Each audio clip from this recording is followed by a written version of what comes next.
तो हम अंशाल 2023 का सेट नंबर 1 हल करा रहे हैं, जिसमें हम केमिस्ट्री का भाग लेंगे। उपभाग 2। पहला प्रश्न है एंटीमनी है। अब इसके 4 विकल्प हैं। पहला विकल्प धातु, दूसरा विकल्प आधातु, तीसरा विकल्प उपधातु, चौथा विकल्प मिश्र धातु।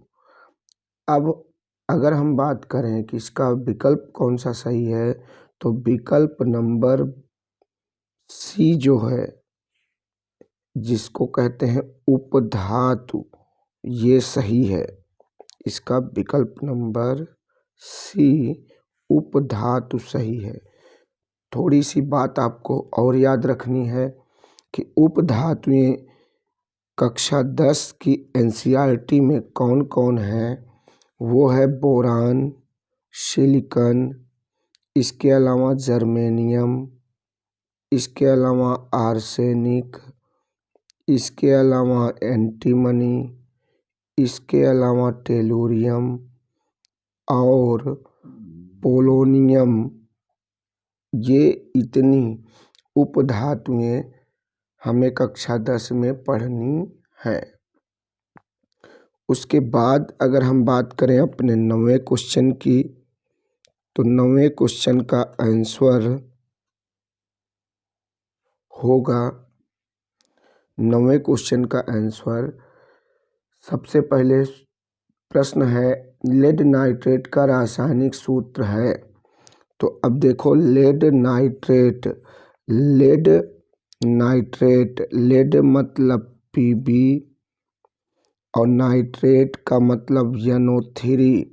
Pb की वैलेंसी होती है 2, नाइट्रेट की वैलेंसी होती है 1।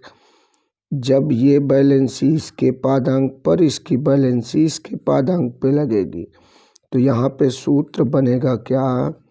ये सूत्र बन जाएगा PbNO3 होल ट्वाइस। और विकल्प नंबर पहले में भी नहीं है, दूसरे में सेम टू सेम यही है, अर्थात विकल्प नंबर 2 हमारा क्या होगा? Right answer. फिर बात करते हैं 10वें प्रश्न की। तो 10वां प्रश्न है निम्नलिखित में से असंतृप्त हाइड्रोकार्बन है। तो असंतृप्त हाइड्रोकार्बन ऐसे हाइड्रोकार्बन जिनमें डबल या ट्रिपल बॉन्ड पाए जाते हैं, उन्हें हम असंतृप्त हाइड्रोकार्बन कहते हैं। तो जो हमें विकल्प दिए गए हैं, पहले में एथेन है, दूसरे में एथिलीन है, तीसरे में मेथेन है और चौथे में प्रोपेन है। तो यहाँ पे हम अगर देखें तो सारे एल्केन हैं, केवल बी विकल्प को छोड़कर। बी विकल्प है हमारा C2H4। ऐसे तो आपको समझ में नहीं आएगा, लेकिन इसका हम संरचना बना देते हैं। तो आप देखिए कि इसमें क्या होगा? Double bond. तो देखो C2H4 ये है संरचना।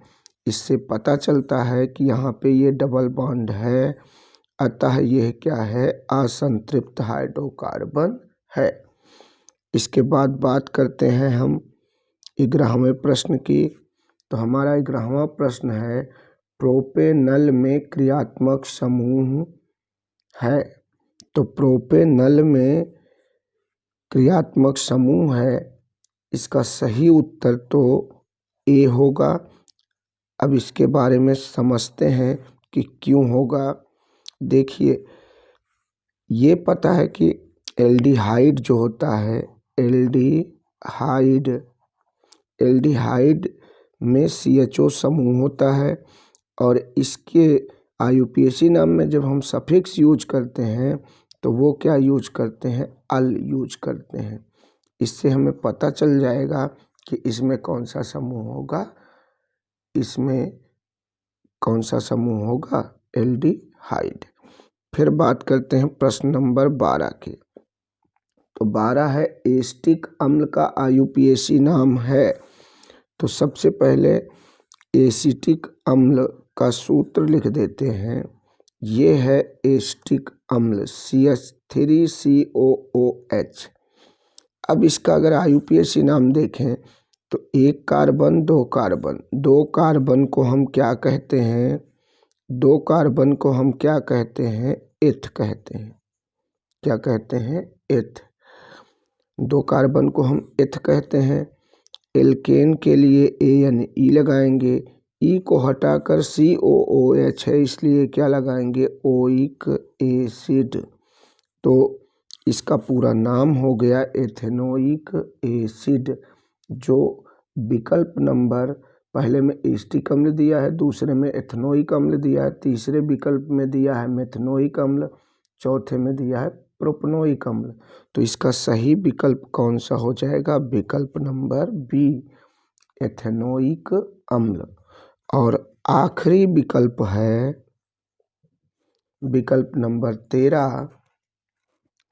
तो वो आखिरी विकल्प में ध्यान रखें कि किसी एक तत्व के क्लोराइड का सूत्र MCl2 है।